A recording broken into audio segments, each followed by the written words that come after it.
सभी बच्चों का बाल भारती क्लासेस फिजिक्स ट्यूटोरियल कक्षा 11 में स्वागत है। डियर स्टूडेंट्स, हमने पिछले वीडियो लेक्चर में बात की थी रेखीय संवेग तथा गतिज ऊर्जा के मध्य संबंध पर, और इस संबंध पर आधारित कुछ प्रश्नों को भी हमने हल किया था। रेखीय संवेग क्या होता है? P बराबर mv, यही होता है। गतिज ऊर्जा होती है K बराबर हाफ mv स्क्वायर, और जब हम दोनों के मध्य संबंध व्यक्त करते हैं तो दोनों के मध्य एक संबंध तो होता है K बराबर p स्क्वायर बटा 2m। इस संबंध को हम कब काम में लेते हैं? जब आपको किसी पिंड का रेखीय संवेग दिया गया हो और गतिज ऊर्जा पूछे। पर यदि उल्टा हो कि आपको गतिज ऊर्जा दी गई हो पिंड की और रेखीय संवेग पूछा जाए, तो आप इस संबंध को लिखते हैं P बराबर अंडर रूट 2mk, यही लिखते हैं संबंध को। तो इन दो फॉर्मूले की सहायता से हम संबंध व्यक्त करते हैं गतिज ऊर्जा और रेखीय संवेग के मध्य। ये बात की थी हमने पिछले वीडियो लेक्चर में, और इनसे संबंधित कुछ प्रश्नों को हमने हल भी किया था। आज हम जिस टॉपिक पर चर्चा करने जा रहे हैं वह टॉपिक है कार्य ऊर्जा प्रमेय। किस पर हम बात कर रहे हैं? कार्य ऊर्जा प्रमेय पर। देखिए बेटा, कार्य ऊर्जा प्रमेय क्या होती है, आप इसको इसके नाम से ही पहचाने।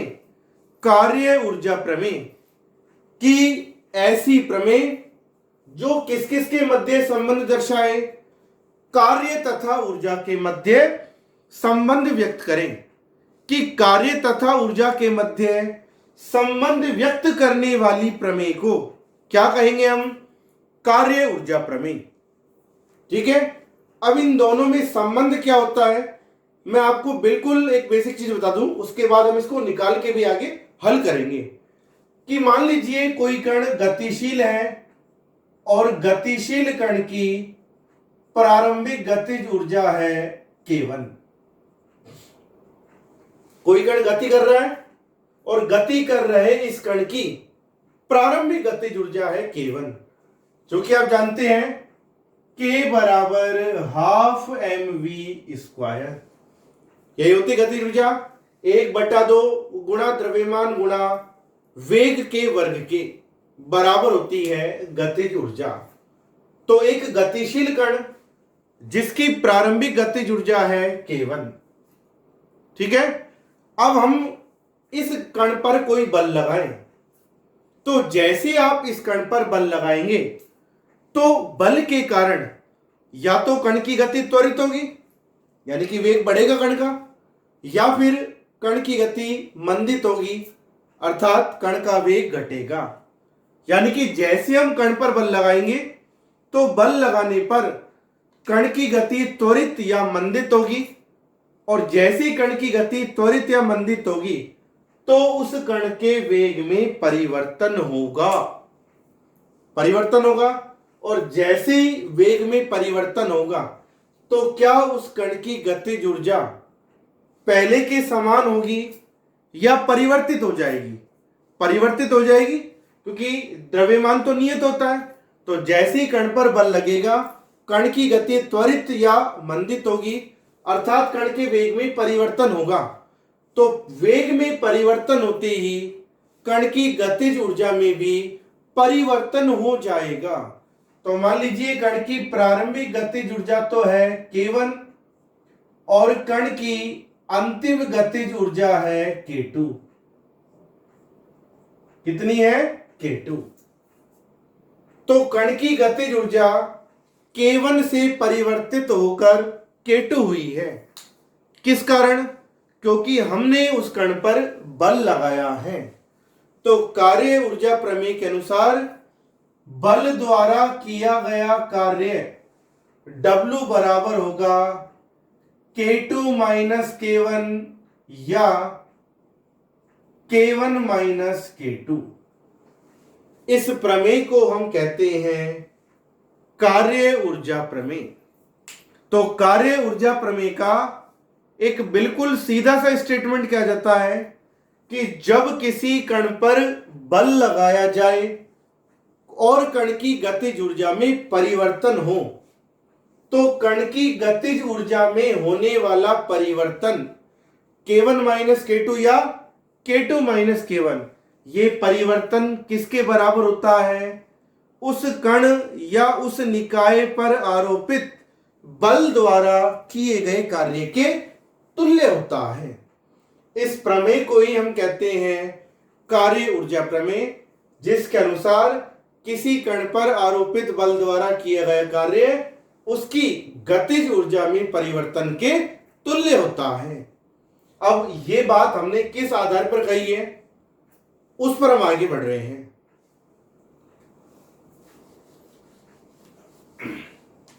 देखिए बेटा, मान लीजिए एक कण है जिसका द्रव्यमान है m।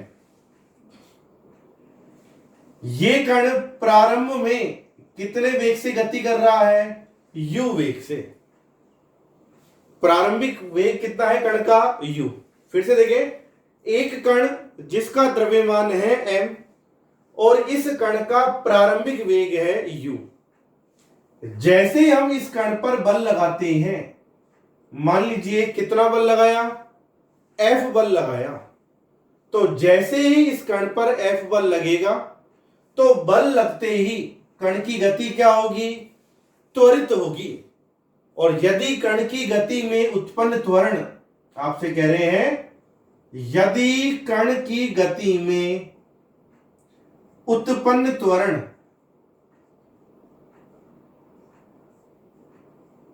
कितना हो? स्मॉल a हो,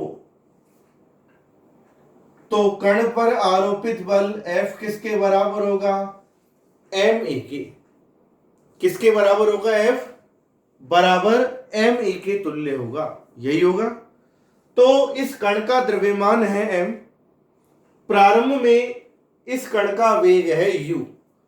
जैसे हम इस कण पर F बल लगाते हैं, कण की गति त्वरित होती है और जैसी कण की गति त्वरित होगी कण के वेग में परिवर्तन होगा। तो कण का वेग कुछ समय पश्चात u से परिवर्तित होकर कितना हो जाता है? v हो जाता है। कि जैसे ही कण पर बल लगाया, कण का प्रारंभिक वेग तो था u और बल के प्रभाव में जैसे ही कण की गति त्वरित होगी तो कण का अंतिम वेग u से बदलकर कितना हो जाएगा? v हो जाएगा। यदि इस दौरान कण द्वारा प्राप्त दूरी या विस्थापन कितना हो? s।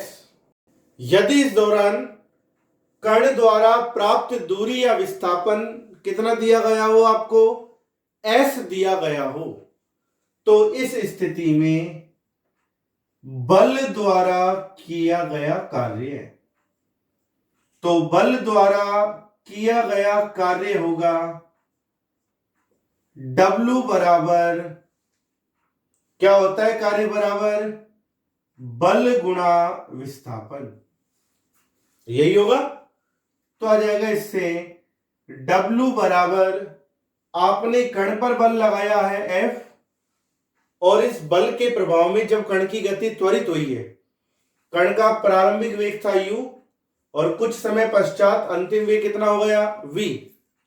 तो कण द्वारा प्राप्त विस्थापन s हमने माना है, तो कार्य होगा बल गुणा विस्थापन F गुणा s। यही होगा कार्य। तो आ जाएगा इससे W बराबर, F किसके बराबर है? ma के बराबर। आगे आ जाएगा s। क्लियर है तक? ये आ जाती है समीकरण 1। ठीक है। अब हम क्या करते हैं? गति के तृतीय समीकरण का उपयोग करते हैं। तो हम लिखते हैं गति के तृतीय समीकरण से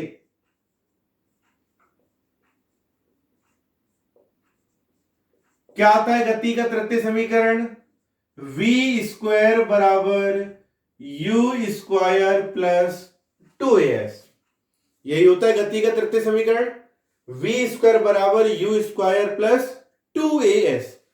कण का प्रारंभिक वेग u है, कण की गति में त्वरण हमने a माना है, और जैसे कण का वेग u से परिवर्तित होकर कितना हुआ अंतिम वेग v, तो मान लीजिए कण ने कितना विस्थापन तय किया है, s विस्थापन तय किया है। तो v स्क्वायर बराबर होगा यू स्क्वायर प्लस 2as के। यही होगा गति के तृतीय समीकरण से। अब हम क्या करते हैं, v स्क्वायर में से घटाते हैं u स्क्वायर को, पक्षांतरण आपने किया तो ये किसके बराबर होगा, 2as के। तो यदि आप इससे कण द्वारा प्राप्त दूरीय विस्थापन निकालें s का मान, तो s किसके बराबर होगा, v square minus you square बटा 2a के। अतः समीकरण 1 से, समीकरण 1 में W बराबर आ गया जाएगा ma, फिर लिखा हुआ है s, और कण द्वारा प्राप्त दूरीय विस्थापन आपने निकाल दिया, कितना होगा s बराबर v square minus you square बटे में कितना जाएगा 2a। तो क्या होगा, a से a कैंसिल हो जाएगा, तो इससे आ जाएगा, इसलिए W बराबर 2 का भाग लगा दोगे m में, तो क्या जाएगा m/2, ब्रैकेट में आ जाएगा v square minus you square. अब इस ब्रैकेट को हल कर दें, m/2 को किससे गुणा करेंगे, पहले v स्क्वायर से, तो आ जाएगा हाफ mv स्क्वायर, तो यही आएगा। माइनस m/2 को अब किससे गुणा करेंगे, u स्क्वायर से आप गुणा करेंगे, तो कितना जाएगा, हाफ m u स्क्वायर। तो आ जाएगा W बराबर क्या बन गया, ये 1/2 गुणा द्रव्यमान गुणा वेग स्क्वायर, हाफ mv स्क्वायर। क्या बन गई ये कण की गतिज ऊर्जा, v कौन सा वेग है यहां पर, अंतिम वेग, तो हाफ mv स्क्वायर कौन सी गतिज ऊर्जा को प्रदर्शित करेगी, अंतिम गतिज ऊर्जा को प्रदर्शित करेगी k2 को। यही होगा। फिर दोबारा भैया जाओ, हाफ m, u क्या है, वेग, ऊपर लग रहा है स्क्वायर, तो u यहां पर कौन सा वेग है, प्रारंभिक या अंतिम, प्रारंभिक वेग है, तो हाफ m u स्क्वायर ये कण की कौन सी गतिज ऊर्जा को दर्शा रहा है, बस फर्क कितना सा है, v की जगह क्या आ गया यहां पर u, तो हाफ m u स्क्वायर क्या है, कण की गतिज ऊर्जा। कौन सी गतिज ऊर्जा होगी, प्रारंभिक गतिज ऊर्जा, क्योंकि u कौन सा वेग है, प्रारंभिक वेग, कितना जाएगा k1। तो W किसके बराबर होगा, k2 माइनस k1 के। ये तो कण की गति त्वरित हो रही है, तो k2 माइनस k1, क्योंकि वेग u से बढ़कर बाद में कितना होगा, v, अंतिम वेग। यदि कण की गति अवमंदित हो, तो अवमंदन के कारण कण का वेग घटेगा, तो जब वेग घटेगा तो गतिज ऊर्जा में भी क्या होगी, कमी होगी। तो अब आप परिवर्तन को क्या लिखेंगे, k2 माइनस k1 या k1 माइनस k2, हम लिखेंगे k1 माइनस k2। जब अवमंदन हो तो k1 माइनस k2, और जब त्वरित हो तो k2 माइनस k1। तो आपको मिला W बराबर k2 माइनस k1। यहां पर W क्या है, बल द्वारा किया गया कार्य, बल द्वारा किया गया कार्य बराबर k2 माइनस k1 क्या है, कण की गतिज ऊर्जा में परिवर्तन, कण की गतिज ऊर्जा में परिवर्तन। तो मिल गया आपको संबंध।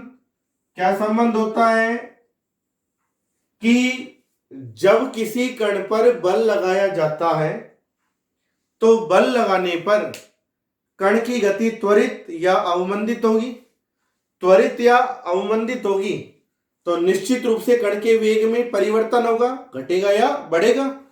और जब वेग में परिवर्तन होगा तो गतिज ऊर्जा में भी परिवर्तन होगा, और गतिज ऊर्जा में होने वाला परिवर्तन किसके बराबर होता है?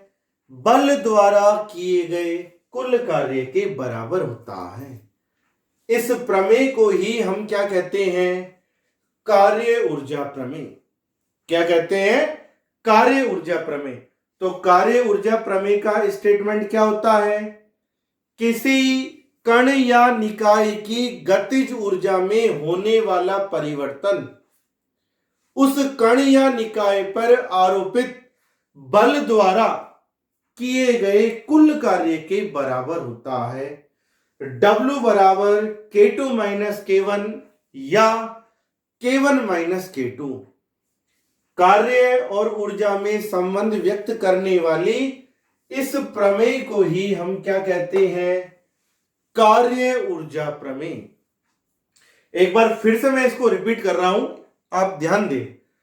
एक m द्रव्यमान का कण जिसका प्रारंभिक वेग था u, जब हमने इस कण पर बल लगाया इसकी गति की ही दिशा में, तो कण की गति में क्या उत्पन्न होगा? त्वरण उत्पन्न होगा। यदि कण की गति में उत्पन्न एक समान त्वरण स्मॉल a हो तो कण पर लगने वाला बल कितना होगा? F बराबर ma, यही होगा।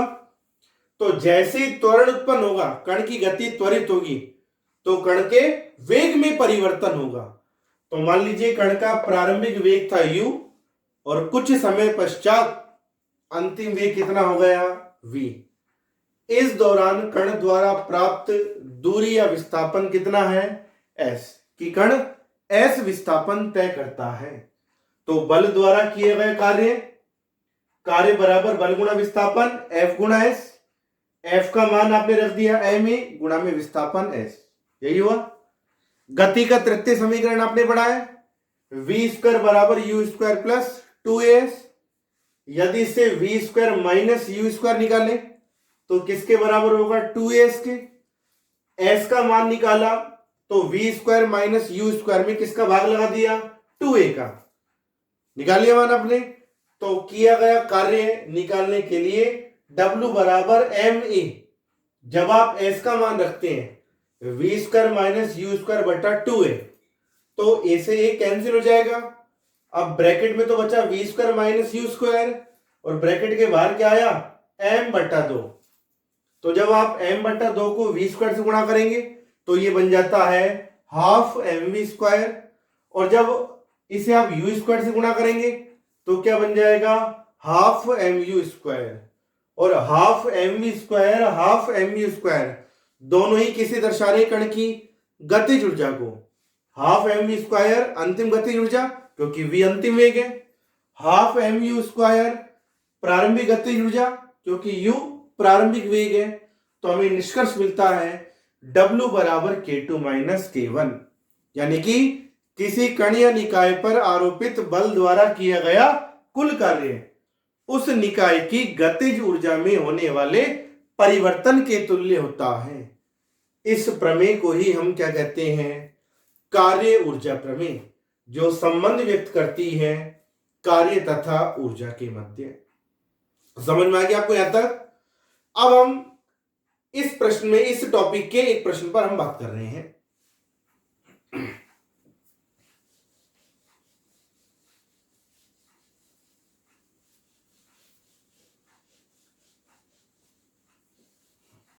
कार्य ऊर्जा प्रमेय पर आधारित कुछ प्रश्नों पर हम बात करते हैं। प्रश्न में आपसे कहा है कि 2 किलोग्राम द्रव्यमान के पिंड पर बल आरोपित करने पर पिंड का वेग 10 मीटर प्रति सेकंड से 15 मीटर प्रति सेकंड तक परिवर्तित हो, तो पिंड पर आरोपित बल द्वारा किया गया कार्य ज्ञात करो। कि उस बल द्वारा कितना कार्य किया गया है जिसमें पिंड का वेग 10 मीटर प्रति सेकंड से कितना हो गया? 15 मीटर प्रति सेकंड हो रहा है। आपको क्या करनी है? इस कार्य की गणना करनी है। तो पहले प्रश्न में आपको पिंड का द्रव्यमान दे रखा है m बराबर 2 किलोग्राम, यही है। पिंड का प्रारंभिक वेग कितना दे रखा है, v1 बराबर 10 मीटर प्रति सेकंड। प्रारंभिक वेग और अंतिम वेग को या तो v1 v2 मान लो, या यदि प्रारंभिक वेग को u मानते हो तो अंतिम वेग को क्या मान लोगे, v। कोई फर्क नहीं पड़ता इससे। प्रारंभिक वेग v1 है 10 मीटर प्रति सेकंड और अंतिम वेग v2 आपको दे रखा है 15 मीटर प्रति सेकंड। यही है। तो सबसे पहले आप निकालें पिंड की प्रारंभिक गतिज ऊर्जा, क्योंकि बल लगाने पर पिंड के वेग में परिवर्तन हो रहा है। वेग में परिवर्तन होगा तो गतिज ऊर्जा में भी परिवर्तन होगा, और कार्य ऊर्जा प्रमेय के अनुसार गतिज ऊर्जा में जो परिवर्तन होगा वह किसके बराबर होगा, किए गए कार्य के बराबर होगा। यही होगा। तो प्रारंभिक गतिज ऊर्जा K1 बराबर क्या हो जाएगी, हाफ mv1 स्क्वायर। तो इससे K1 बराबर हाफ m का मान आ जाएगा 2। प्रारंभिक वेग v1 है 10 मीटर प्रति सेकंड, इसका वर्ग करेंगे तो कितना आ जाएगा, 100 आ जाएगा। ये कैंसिल हो जाएगा तो प्रारंभिक गतिज ऊर्जा कितनी आ जाती है, 100 जूल। ऊर्जा का मतलब जूल होता है। अब हम निकालते हैं पिंड की अंतिम गतिज ऊर्जा। तो जब आप पिंड की अंतिम गतिज ऊर्जा निकालते हैं, यह जाएगी K2 बराबर हाफ m v2 स्क्वायर। यही होगी अंतिम गतिज ऊर्जा। तो आ जाएगी K2 बराबर हाफ m का मान है 2 किलोग्राम और v2 अंतिम वेग है 15 मीटर प्रति सेकंड। जब आप इसका वर्ग करेंगे तो कितना जाएगा, 15 का वर्ग 225। ये कैंसिल हो जाएगा तो कितनी आ गई अंतिम गतिज ऊर्जा, 225 जूल। भाई बल लगाते ही पिंड के वेग में परिवर्तन हुआ, वेग में परिवर्तन के आधार पर आपने गतिज ऊर्जा निकाल दी, प्रारंभिक गतिज ऊर्जा और अंतिम गतिज ऊर्जा। हमें क्या निकालना है, बल द्वारा किया गया कार्य। तो अब आप इसको हल कर देंगे, किसका सिद्धांत लगाएंगे, कार्य ऊर्जा प्रमेय से। तो जब आप कार्य ऊर्जा प्रमेय से कार्य का मान निकालेंगे, W किसके बराबर आएगा, K2 माइनस K1, क्योंकि कार्य ऊर्जा प्रमेय के अनुसार बल द्वारा किया गया कुल कार्य है पिंड की गतिज ऊर्जा में परिवर्तन के तुल्य होगा। तो W बराबर अंतिम गतिज ऊर्जा है 225 जूल माइनस प्रारंभिक गतिज ऊर्जा है 100 जूल, तो किया गया कार्य कितना आएगा, 125 जूल। यह जाएगा उस पिंड पर आरोपित बल द्वारा किया गया कार्य जब पिंड का वेग 10 मीटर प्रति सेकंड से 15 मीटर प्रति सेकंड तक परिवर्तित हो, तो इस अवधि में बल द्वारा किया गया कार्य। यह था प्रश्न संख्या 1। यदि हम अब आगे के प्रश्न पर बात करें, यदि हम आगे के प्रश्न की बात करें तो इस प्रश्न में आपसे क्या कहा है, आपसे कहा गया है किसी पिंड पर जब एक समान बल लगाया जाता है तो पिंड का वेग कुछ समय पश्चात 8 मीटर प्रति सेकंड से 12 मीटर प्रति सेकंड हो जाता है। आपको पिंड का प्रारंभिक वेग v1 कितना दे रखा है, 8 मीटर प्रति सेकंड। यही होगा। जब पिंड का प्रारंभिक वेग v1 होगा तो इस स्थिति में प्रारंभिक गतिज ऊर्जा कितनी होगी, हाफ m v1 स्क्वायर। यही होगी प्रारंभिक गतिज ऊर्जा K1 बराबर। अब आ जाओ पिंड का अंतिम वेग v2 आपको दिया गया है 12 मीटर प्रति सेकंड। कैलकुलेशन हम आगे कर देंगे। तो अंतिम गतिज ऊर्जा K2 बराबर कितनी होगी, हाफ m v2 स्क्वायर। यही होगी। फिर क्या कहा है, यदि बल द्वारा किया गया कार्य 8000 जूल हो, कार्य W बराबर आपको दे रखा है 8000 जूल। कि जिस दौरान पिंड का वेग 8 मीटर प्रति सेकंड से 12 मीटर प्रति सेकंड हो रहा है बदलकर, तो इस प्रक्रिया में बल द्वारा किया गया कार्य कितना है? 8000 जूल हो तो पिंड का द्रव्यमान ज्ञात करो, m बराबर क्वेश्चन मार्क। फिर वही लगा देंगे कार्य ऊर्जा प्रमेय से। जब आप कार्य ऊर्जा प्रमेय को काम में लेंगे तो कार्य किसके बराबर होता है? गतिज ऊर्जा में परिवर्तन के K2 माइनस K1। वेग बढ़ रहा है ना, तो गतिज ऊर्जा भी बढ़ेगी K2 माइनस K1। यदि उल्टा दिया होता कि वेग 12 मीटर प्रति सेकंड से 8 मीटर प्रति सेकंड हो रहा है, तो इसका मतलब वेग घट रहा है। तो वेग जब घटेगा तो गतिज ऊर्जा भी घटेगी, तो W किसके बराबर आता फिर? K1 माइनस K2 के, ना कि K2 माइनस K1 के। पर इस प्रश्न में वेग बढ़ रहा है 8 मीटर प्रति सेकंड से 12 मीटर प्रति सेकंड, और जब वेग बढ़ेगा तो गतिज ऊर्जा भी बढ़ेगी, तो W बराबर आ जाएगा K2 माइनस K1। तो W बराबर K2 और K1 का मान रखेंगे half m v2 square minus half m v1 square. तो W बराबर दोनों में क्या कॉमन आ रहा है? 1/2 तथा m, ये कॉमन आ रहा है, तो आ जाएगा v2 square minus v1 square, यही होगा। अब रख दो कार्य का मान कितना दे रखा है? 8000 जूल, यह रहा है 1/2 m। अंतिम वेग कितना है? 12 मीटर प्रति सेकंड। 12 का वर्ग कितना हो जाएगा? 144 माइनस प्रारंभिक वेग है 8 मीटर प्रति सेकंड, 8 का वर्ग हो जाएगा 64, तो आ जाएगा 2 को वज्रगुणा कर देंगे 8000 से, तो कितना जाएगा? 16000 बराबर m, यही आएगा। अब 144 में से आपको 64 घटाना है।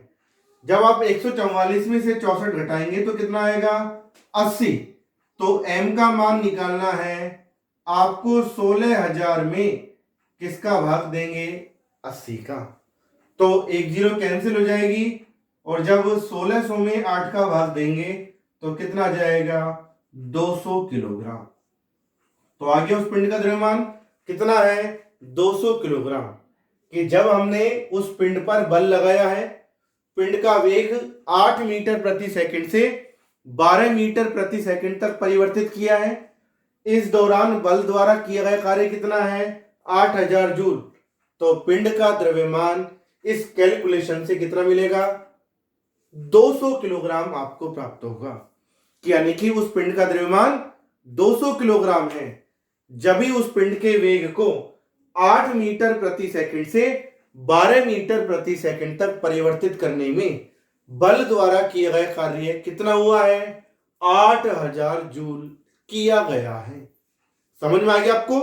यह था कार्य ऊर्जा प्रमेय तथा कार्य ऊर्जा प्रमेय पर आधारित प्रश्न। और भी बहुत प्रश्न हैं जिन पर हम आगे चर्चा करेंगे।